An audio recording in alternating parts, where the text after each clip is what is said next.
Seguimos en Iberominac 2013 en su 14ª edición, que se desarrolla en Almendralejo en esta semana, en este mes de noviembre.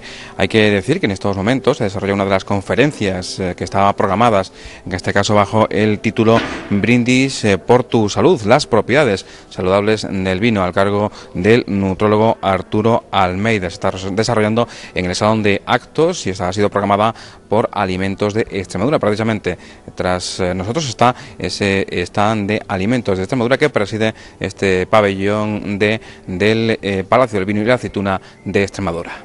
A mí me encanta Walt Disney y verdad, me gustan mucho los personajes de Walt Disney, soy un apasionado de todo lo relacionado con su vida y más allá de lo que es puramente Mickey Mouse, Goofy y demás, hay algunas cosas de la filosofía de Walt Disney que también me apasionan. Y una de las cosas que decía es: prefiero entretener a la gente con la esperanza de que aprendan algo a no enseñarles sin más con la esperanza de entretenerles. Y eso es lo que me gustaría intentar hacer hoy aquí durante los siguientes minutos, porque me imagino que la mayor parte de vosotros preferiréis algo entretenido, agradable, que no un rollo de charla llena de tecnicismos médicos aburridos y que al final desconectéis por completo de lo que estoy hablando. Porque de los que estáis aquí, ¿a cuántos os gustaría aprender hoy algo sobre las bondades saludables del vino? Levantad la mano. Fenomenal, muy bien. ¿Hay alguien que quizá no le interese, que está en su derecho? Bueno, muy bien. ¿Y a quién le gustaría saber, por ejemplo, cuántas copas de vino son realmente las que se consideran saludables y que podemos consumir sin ningún problema? ¿A quién le gustaría saber esto? Copas. Yo creo que casi todo el mundo, ¿no? Bueno. Y dado que estamos en un foro en el que se habla de vino y aceite, que el aceite de oliva es algo de lo que todo el mundo habla, pues ¿a quién les gustaría saber por qué el aceite de oliva es tan saludable y es diferente de otro tipo de aceites también vegetales? Muy bien. Bueno, pues a ver, estamos en un momento en el que hay un gran interés por la salud, la nutrición, y al mismo tiempo estamos en una sociedad en la que hay un tremendo exceso de información. Y ahora todos podemos hacer uso de esa información y consultar pues, revistas médicas, trabajos científicos, lo que se publica hoy en Harvard, a los minutos se conoce aquí en Almendralejo, en Tokio o en Shanghái. Es decir, la velocidad de la transmisión es impresionante, el acceso a Internet es prácticamente global y además hay un interés importante acerca de todo lo relacionado con la nutrición y con la salud. Pero realmente, ¿qué es de lo que nos debemos fiar o qué es lo que no es importante? ¿Realmente es tan saludable el vino? Acabo de hacer una entrevista para la radio y me han preguntado una cosa que es cierto, o sea, ¿por qué cuando se asocia el vino siempre a problemas con el alcohol, problemas hepáticos, enfermedades? Porque ahora de repente estamos aquí hablando de la parte saludable, porque esto no lo hemos hecho antes. Y además, si revisamos la historia, resulta que esto es algo que lleva hablándose toda la vida, desde la época de Hipócrates, incluso mucho antes. De todo esto vamos un poco a hablar. Yo lo que voy a intentar en esta charla es daros 4 ideas fundamentales acerca de esta problemática o de este interés que hay entre la nutrición, la salud y el vino.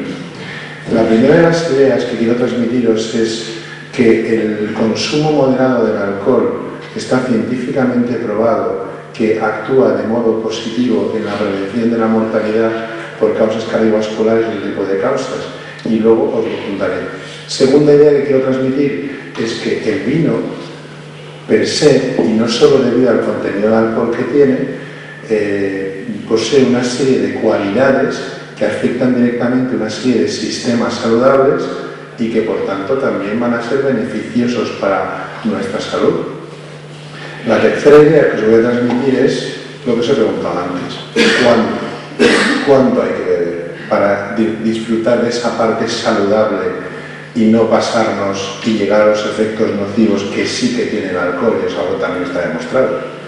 Y por último, la cuarta idea que quiero transmitiros, ya por finalizar la charla, es unas breves pinceladas acerca de esas mismas cualidades saludables y por qué las tiene el aceite de oliva virgen o virgen extra.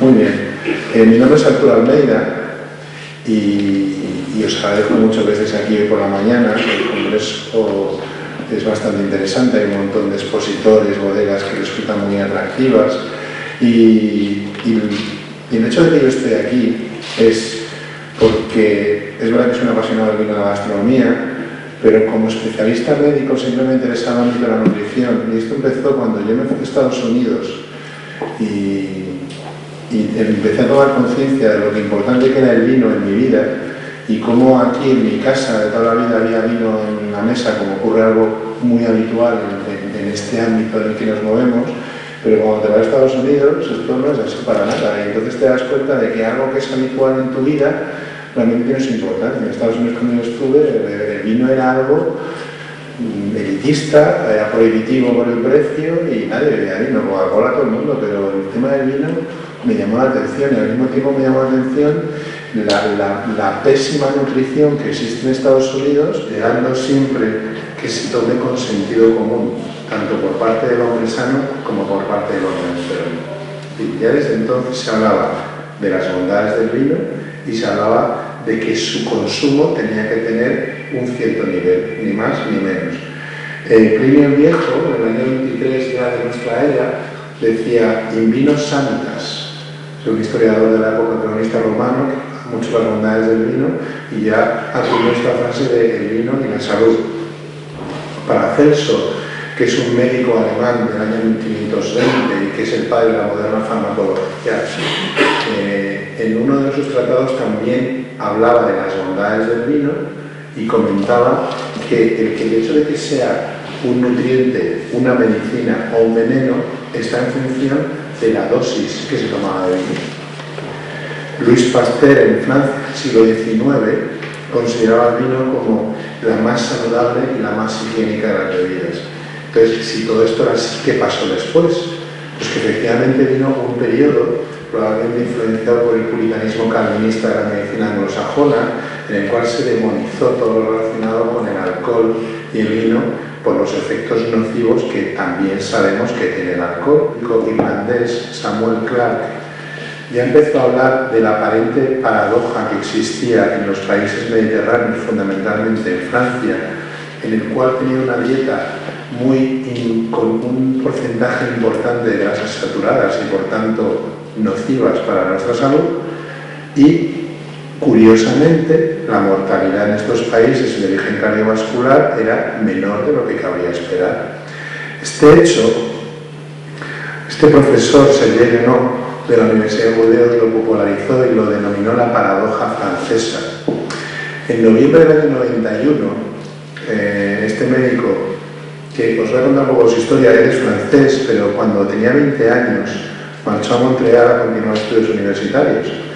Y allí también le llamó la atención que, primero, que el vino no era algo habitual en las mesas, y le llamó la atención cómo allí en Montreal, cuando se puso a investigar sobre ello, la calidad de la nutrición y la calidad de la salud del canadiense y del americano era significativamente peor, y empezó a la vuelta a Francia, fue director de un instituto nutricional en Lyon y luego estuvo en la Universidad de Burdeos a investigar sobre este tema. Y en noviembre del 91 le entrevistan en un programa de máxima audiencia en Estados Unidos que se llama 60 Minutes y que es de la cadena ABC. Y le empiezan a preguntar sobre este tema y él lo achacó al consumo de vino que existe en Francia. Aquello fue tan revolucionario que supuso que en Estados Unidos hasta esa fecha se consumía casi exclusivamente vino blanco y se consideraba algo muy elitista, a que las ventas del vino, sobre todo el vino tinto, aumentaran un 42% y que supusiera una revolución en todo el ámbito de la salud. Y a raíz un poco de esta paradoja francesa y de posteriores artículos publicados por este autor en el que demuestra que el contenido, no solamente en alcohol, sino en otras sustancias, los polifenoles, era el responsable de estas bondades del vino, cuando empieza toda una nueva era en la investigación y en el estudio de estas cualidades del vino como nutriente. El señor Guénot falleció justo hace un año y siempre estuvo luchando por este tema, y probablemente a algunos de vosotros os resulte familiar su nombre.